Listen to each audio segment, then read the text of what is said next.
Hi, welcome to Planet Ariel. I'm Ariel Leroyd, and today we're going to talk about Pisces and the art of dreaming. Dreams are consciousness, being conscious. And now we're not so wedded to the idea that it has to be rational, that it has to come through the rational mind. But we all have experiences that are beyond the capacity to explain with the rational mind. It's our own experiences that open us up. Welcome back to Planet Ariel. I wanted to talk to you a little bit today about Pisces, about the sign Pisces, and its relationship to dreaming. And one of the reasons that Pisces is kind of up for us right now is that the nodes of the moon, which is part of what's called the karmic axis, moved into the signs of Pisces and Virgo last week on January the 11th. So I'm going to be talking a lot more about that because that's a very important transit, and it is going to be in place for the next 18 months. But today I'd just like to look at the Pisces side of things. The reason I'm talking about Pisces is that I really feel that one of the things we're going to see a resurgence in is learning about dreams, the whole idea of dreaming. And just to kind of prove me right, a new book has just come out. I have to plug it because it's such an amazing book. It's by Toko Turner, and it's called The Dreaming Way, Courting the Wisdom of Dreams. And this literally just came out. I think this is the first of what we'll probably see as a number of books that are taking this whole idea of dreaming and how we work with our dreams, how we take the wisdom of our dreams a little bit more seriously. I think we're going to see a big step forward in that. It used to be thought that we just take all the symbols out of our dreams and we interpret them from a very psychological perspective. But I think there's a lot more awareness now of a larger intelligence that we are all working with, that is working with us, and in fact that we are part of. And Pisces really, really speaks to that whole idea. Pisces is the culmination of all the previous signs. After going through what we might look at as a hero's journey from the sign of Aries, which is the first house in the chart and the first sign, and also represents birth, the birth of the hero and the initiation of the hero or the heroine's journey.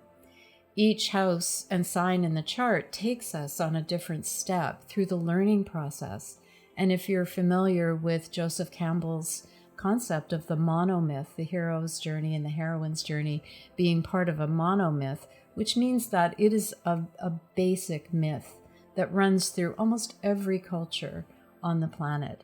We see that hero's journey takes us on this journey of learning. We're learning a great deal about ourselves. We are confronting our shadow. We are finding our allies.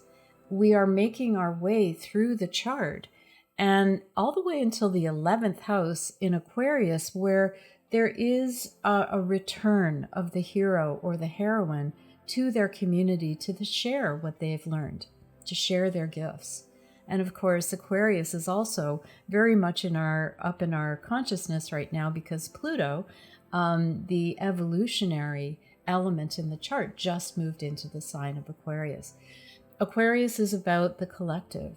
It's about how we share what we are, who we are, or feel uncomfortable about sharing what we are. We may feel a bit like an exile, or that we're a little bit too different, or we may be rebelling against the collective.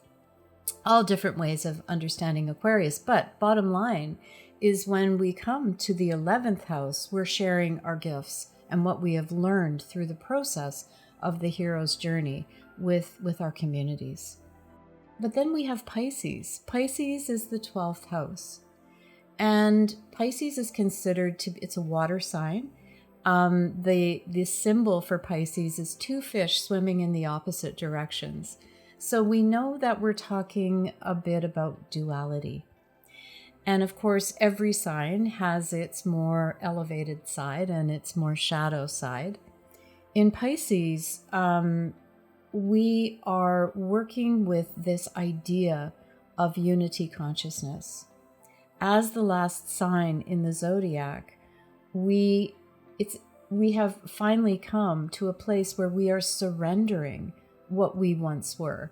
When we started on the hero's journey, we're surrendering that aspect of self, or that self, completely, and going through a transformational process where we become more unified, less separate. We jump into that cosmic ocean and reunite with Source in some way. It's in the sign of Pisces that our sense of self as separate from divine intelligence is surrendered. And so, I mean, obviously that's a big experience. It takes many, many, many lifetimes.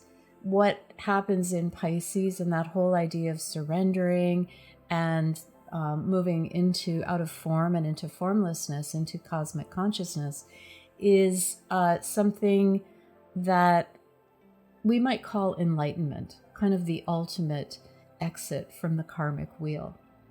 Now, we're not all ready for that.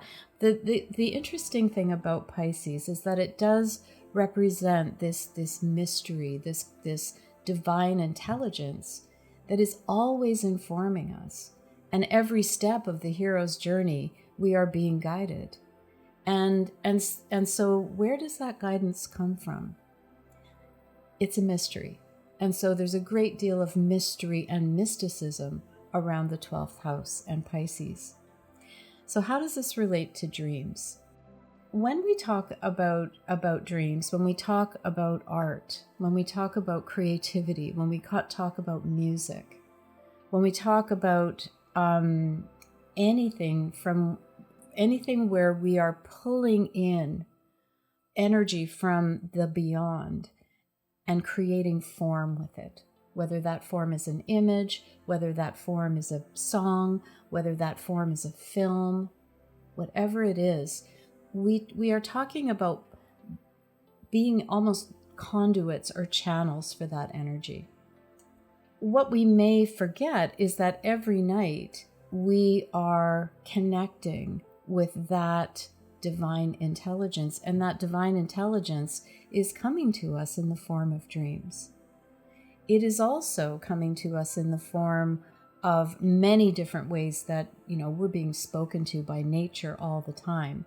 The point is that we are always connected with divine intelligence. And if we learn the language of divine intelligence, we are able to understand what it is, how it is guiding us, and what it's trying to tell us.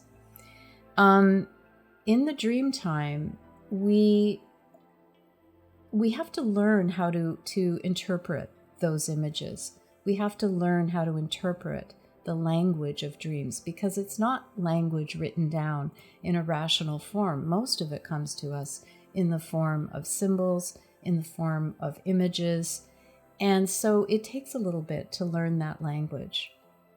There's two different ways of approaching it. One is by looking at the different images in the dream and relating it to symbols, interpreting the symbols, and looking at it, I guess, from a bit more of a psychological perspective.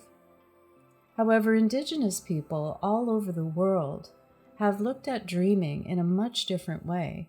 For them, it is a literal experience of being spoken to by the Creator, by the divine in some way. And so dreams used to be taken a lot more seriously than they are today. I feel like this movement of the nodes into the sign of Pisces is going to open up an awful lot more of our capacity to be in connection with that which is beyond our rational mind. That learning how to dream consciously, learning how to dream with intention, learning how to listen to dreams, learning how to be with them in a way that they can be considered a reliable source of information, is something that I think, need to be open to now. And I think we're in a place in our society where we need to open up to multiple ways of knowing, and learning about dreams is one of them. Please feel free to check out my offerings. I have classes and workshops. I do one-to-one sessions in astrology. It's all on my website, arielleroy.com. And I do have a dream group coming up starting on February the 15th. We will be learning how to interpret our dreams and coming together to talk about our dreams and share dreams. Would love to have you join us. We will see you next time. Hey, like and subscribe if you're enjoying this content. Bye.